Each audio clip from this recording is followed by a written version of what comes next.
Hello বন্ধুরা, good morning. তো তোমাদেরকে জানাই আমার নতুন একটি ব্লগে অনেক অনেক স্বাগত আর অনেক অনেক ভালোবাসা। তো আমার এই যে সকালে উঠে বাসি কাজটা করতেছি, তো সবার আর কি যেরকম বাসি কাজ থাকে সকালবেলা উঠে ঘুম থেকে ওঠার পর যা যাবতীয় কাজ থাকে সবাই করে নেয়, তো আমারও সেরকমই। আমিও এই যে উঠে প্রথমে ঘরটায় ঝাড়ু দিয়ে নিচ্ছি, আর ঘর ঝাড়ু দেওয়ার পর কিছু থালা বাসন আসছে বাসি, সেটা মেজে নেব। মেজে টেজে নিয়ে রান্না বসাবো।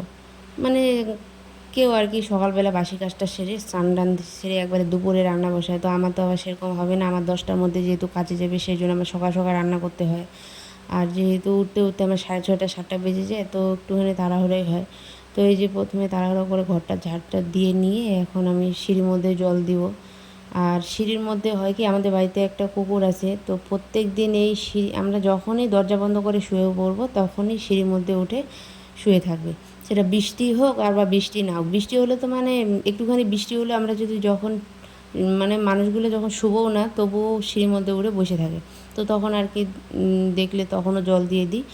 আর নয়তো কী হয়, এই যখন রাত্রিবেলা করে সকালবেলা উঠি তখন এই কুকুরের পায়ের ছাপগুলো থাকে আর লোমগুলো পড়ে থাকে, তো সেগুলো যদি আবার জল না দিয়ে ধুয়ে ফেলি ওইগুলো পায়ে লেগে আবার বিছানায় উঠে যাবে। আর আমি ঝাড়ু দিয়ে ওই উপর থেকে সিঁড়িটা পর্যন্তই রেখে দিই।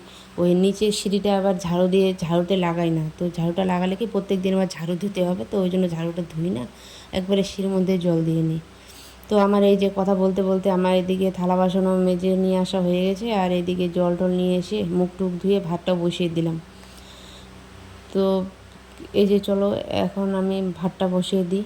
তো এখন তো মোটামুটি ধরো 7:30 কি 7:45 মতো বেজে গেছে। আমার আজকে একটু তাড়াহুড়াই হবে, তো কী আর করব, করার নেই। কোনো সময় ঘুম থেকে তাড়াতাড়ি উঠে যায়, কোনো সময় আবার একটু লেটও হয়ে যায়, যখন যেরকম আর কি। তো এই যে ভাত বসিয়ে দেওয়ার পর আমি কড়াইয়ের মধ্যে যে সবজিটা রান্না করব ভাবলাম জল দিয়ে একবারে ধুয়ে রেখে দিই, পরে শুধু গ্যাসটা জ্বালিয়ে সবজিটা বসিয়ে দেবো। তো আজকে ভাবতেছি কি রান্না করব। করলা আছে আর ওই কী বলে ওইটাকে, কচু আছে। তো ভাবলাম আগে ভাজাটা বসিয়ে দিই, করলা ভাজাটা। তো এই যে করলা ভাজাটা বসিয়ে দেবো প্রথমে, তারপরে এখন আস্তে আস্তে দেখা যাক কী কী সবজিগুলো রান্না করে। তো তোমরা তো দেখতে পারবি আমি কী সবজি রান্না করতেছি।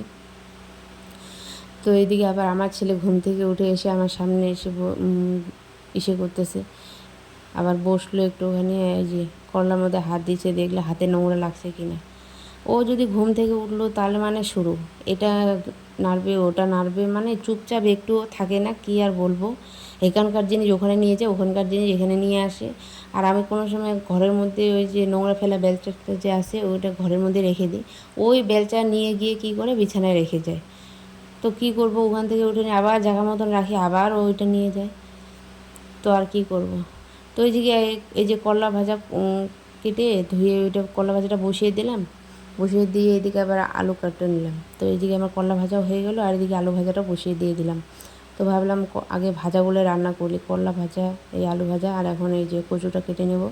কচুটা আজকে এমনি রান্না করব, আজকে যেহেতু মাছ টাছ নেই, তো আজকে কচুটা এমনি রান্না করি। তো আজকে আবার আমার বাড়ি থেকে ফোন আসছিলো, আমাকে নাকি যেতে হবে ওই আয়ুষ্মান কার্ডের ওই যে ফটো তুলে না, সেই জন্য যেতে হবে। তো কী করব, ওখানে চলে গেছিলাম। এই যে গিয়ে একটুখানি খাবার খেলাম, এই যে রান্না করছিল। তো টাটা।